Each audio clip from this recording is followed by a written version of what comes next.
1 Jean 4, verset 1. Bien-aimés, n'ajoutez pas foi à tout esprit. Alors que Dieu suscite donc dans son peuple des personnes qui vont partager ce qu'ils reçoivent à travers des livres, à travers des pamphlets, à travers l'Internet, des vidéos, des audios, partager ce qu'ils reçoivent ou one-on-one, ce qu'ils reçoivent. Nous avons grand besoin, comme dans l'église à Corinthe, d'être capables de juger. D'être capables de juger. Parce qu'il dit de ne pas mépriser les prophéties. S'il dit de ne pas mépriser les prophéties, cela veut dire qu'on ne peut pas jeter comme ça toute chose et dire que je ne veux rien savoir de ce que les gens disent. Je ne veux pas entendre ce que les Jean-Baptistes de ce siècle disent. Je ne veux pas entendre ce que les Anne et les comment ils s'appelaient, Siméon de ce siècle disent. Je ne veux pas entendre. Parce que c'est trop différent de ce qu'on m'a enseigné. Je ne veux pas entendre. Mais rappelle-toi, il y a une correction. La même correction que Jean-Baptiste a faite et que Jésus a suivi et que les apôtres ont poursuivi, il y a une correction. Amen. Les 40 ans dans le désert pour que ceux qui méprisaient la promesse de Dieu périssent, participaient de la correction à faire, de la séparation de ceux qui ne veulent pas de Dieu d'avec ceux qui sont vraiment sérieux. Donc il y a une correction. N'ajoutez pas foi à tous les esprits. Bien sûr, pourquoi? Pourquoi on ne doit pas ajouter foi à tous les esprits? Parce que chaque fois que Dieu fait quelque chose, Satan fait pareil. Il y a beaucoup qui parlent dans ce monde au nom de Dieu, mais qui ne sont pas de Dieu. Ils portent le nom de pasteur, ils portent le titre d'apôtre, d'évêque et de tout ce que tu veux, de prophétesse et de toutes sortes d'affaires. Ils s'habillent et portent des croix, parfois ils ne portent pas de croix. Écoute là, ils sont capables de te mêler si tu ne sais pas les reconnaître. Ce n'est pas parce qu'on dit Jésus, Jésus que tu dois courir pour aller. Ce n'est pas parce qu'une prophétie commence par Jésus ou se termine par Jésus que tu dois penser que ça vient de Jésus. N'ajoutez donc pas foi à tout esprit, mais éprouvez les esprits. Éprouvez les esprits pour savoir s'ils sont de Dieu. Car plusieurs faux prophètes sont venus dans ce monde. S'il y en avait beaucoup au moment où Paul parlait, et il y en avait beaucoup, aujourd'hui, alors qu'on est à la porte du ciel, il y en a beaucoup plus. Et donc, nous devons faire attention. Il y a beaucoup qui ne sont pas de Dieu. Plusieurs églises qui ne sont pas de Dieu.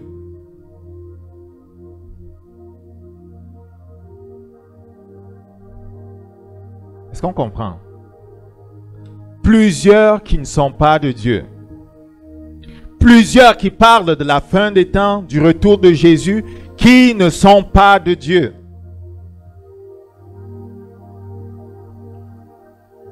Reconnaissez à ceci l'Esprit de Dieu. Tout esprit qui confesse Jésus-Christ venu en chair est de Dieu. Posez la question, Père, qu'est-ce que cela veut dire? Tout esprit qui confesse Jésus venu en chair est de Dieu. Cela veut dire déjà au premier abord ce que cela veut dire, à savoir tout esprit qui reconnaît ce que dit le Saint-Esprit à propos de Jésus qui est Dieu, venu en chair sur la terre, est de Dieu. La nature de Jésus-Christ a été rudement attaquée dès le début par les gnostiques et par toutes sortes de personnes.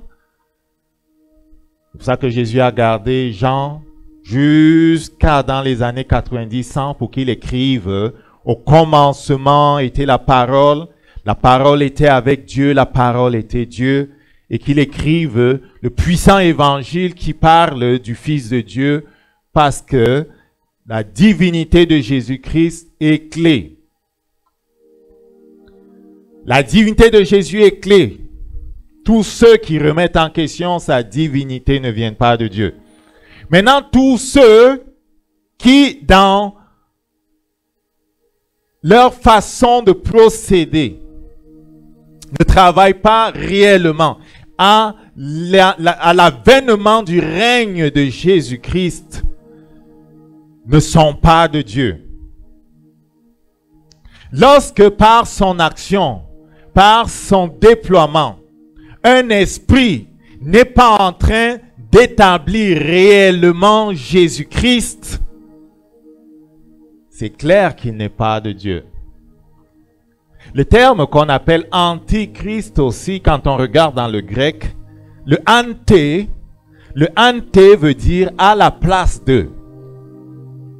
Ante veut dire à la place de. Donc l'esprit de l'antichrist, c'est un esprit qui se met à la place du Saint-Esprit et trompe les gens dans ce qui les anime.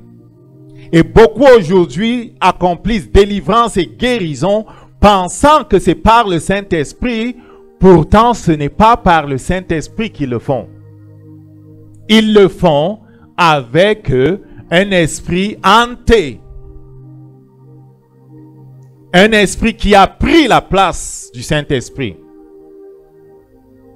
Et lorsqu'il prend la place du Saint-Esprit et qu'il ressemble dans sa façon de parler, de faire au Saint-Esprit, pour celui qui a les yeux qui voient, il va voir que le règne qui est établi n'est pas en réalité le règne de sainteté et le règne de Jésus-Christ. Il verra que c'est un autre règne. C'est un règne qui fait la paix avec le monde. C'est un règne qui ne détruit pas tous les autels. C'est un règne qui laisse la place à Satan. C'est un règne qui laisse la place à la séduction. C'est un règne qui laisse la place aux autres esprits. C'est un règne qui s'accommode de l'esprit de ce monde.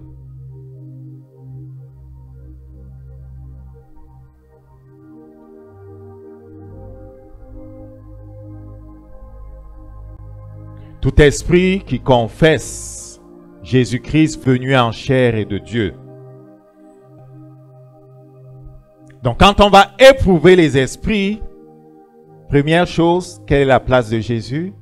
Deuxième chose, l'activité de cet esprit-là promeut quoi en fait? On a besoin du discernement des esprits pour voir derrière les apparences, pour voir au-delà de ce qui est trivial, ce qui est derrière. Tout esprit qui ne confesse pas Jésus n'est pas de Dieu. C'est celui de l'Antéchrist, dont vous avez appris qu'il est venu et qu'il est maintenant dans ce monde.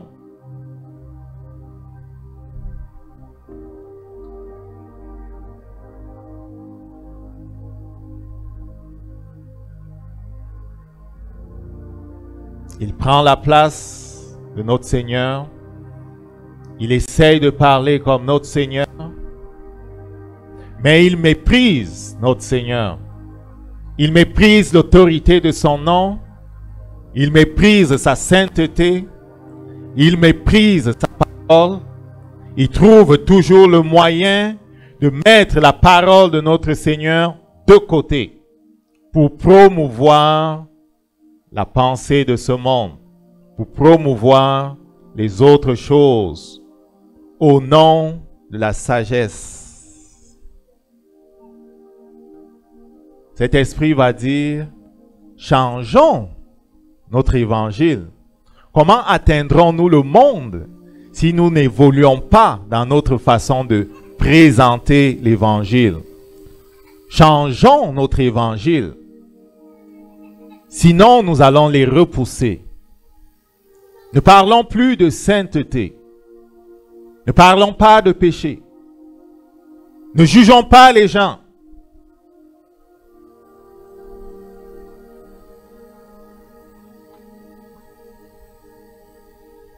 Ce n'est pas ce que Jésus a enseigné, mon ami. depuis Noé, où le premier jugement a été exécuté contre la terre, il n'y a rien de nouveau sous le soleil. Rien de nouveau. Lorsque la parole est proclamée, ceux qui sont conduits par l'esprit du monde ne reçoivent pas cette parole.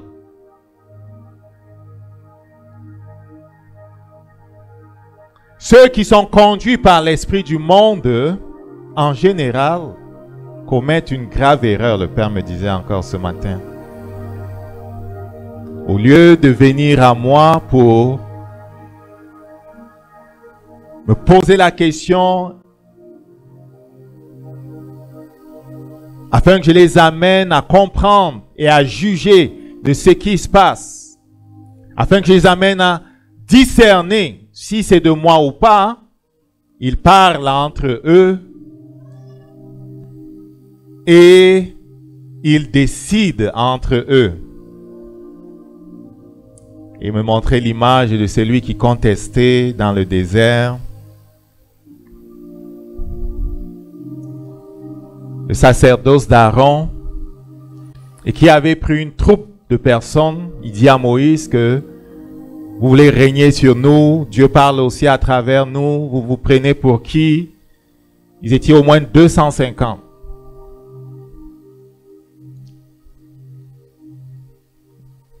Le Père disait encore ce matin, pendant que je méditais, ce n'est pas le nombre de personnes derrière une idée, ce n'est pas le nombre de personnes derrière une certaine position qui fait la vérité de la position.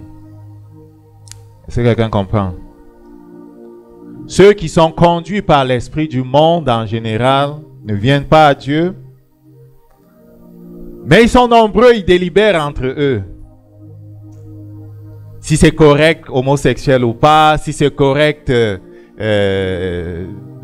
d'avoir une relation sexuelle avant le mariage ou pas, si c'est correct de copier le monde dans la façon de se vêtir, de se mettre ou pas, si c'est correct de divorcer sa femme ou pas, si c'est correct d'élever les enfants d'une telle façon ou pas, si c'est correct ce que le Seigneur dit à propos de l'argent ou pas, si c'est correct ce que l'homme de Dieu dit à propos du ciel ou pas, ils se concertent entre eux. Un peu comme l'autre l'avait fait avec les 250 qui s'opposaient à Moïse. Il s'est dit, Moïse, toi là t'es seul, nous on est 250. C'est certainement nous qui avons raison.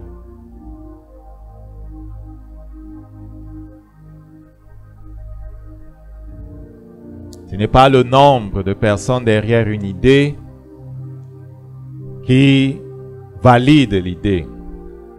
Jean-Baptiste n'était pas avec plusieurs. Il n'avait que quelques disciples. Pourtant, Jésus dit de lui qu'il est le plus grand de tous ceux qui ont marché comme prophète dans l'ancienne alliance. Jean-Baptiste est plus grand que Moïse. Plus grand qu'Élie. Plus grand qu'Ésaïe. Plus grand qu'Élisée. À cause du message qu'il a prêché. Alors que les autres disaient, il viendra de la part de Dieu un prophète, conformément à la promesse faite à Adam, notre Père. Jean-Baptiste a dit, il est ici, il est là, il est juste derrière moi. Il n'avait pas une foule avec lui, il avait le Saint-Esprit avec lui. Qui est celui que nous avons de notre côté? La foule des 250 qui contestent ce que Dieu dit ou le Saint-Esprit? Ils sont du monde, c'est pourquoi ils parlent d'après le monde et le monde les écoute. Ceux qui vont prophétiser donc avec un esprit qui est habité par l'esprit du monde vont généralement être très écoutés. Très écoutés. Parce que l'esprit selon lequel ils vont prophétiser ne va pas détruire les autels de ce monde. Cet esprit va s'accommoder des politiques, va faire la paix avec les gouvernements de ce monde, avec le nouvel ordre mondial, avec leur façon de voir la sainteté, la sanctification et la nouvelle façon dont ils définissent l'Église de Jésus-Christ.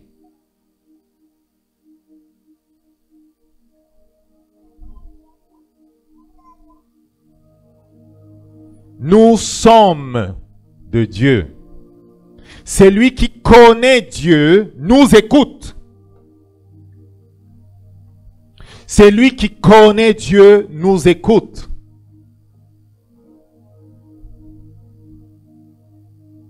Celui qui n'est pas de Dieu ne nous écoute pas. C'est à ça que nous connaissons l'esprit de la vérité et l'esprit de l'erreur. Quand Paul, c'est-tu Paul, c'est Jean. Quand Jean parle de cette façon, il parle d'une façon très autoritaire. Remarque. S'il était aujourd'hui, on dirait s'il parlait aujourd'hui comme ça, on dirait qu'il est très prétentieux et très orgueilleux.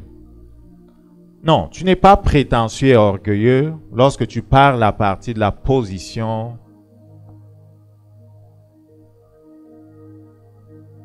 où ce n'est pas toi qui parles.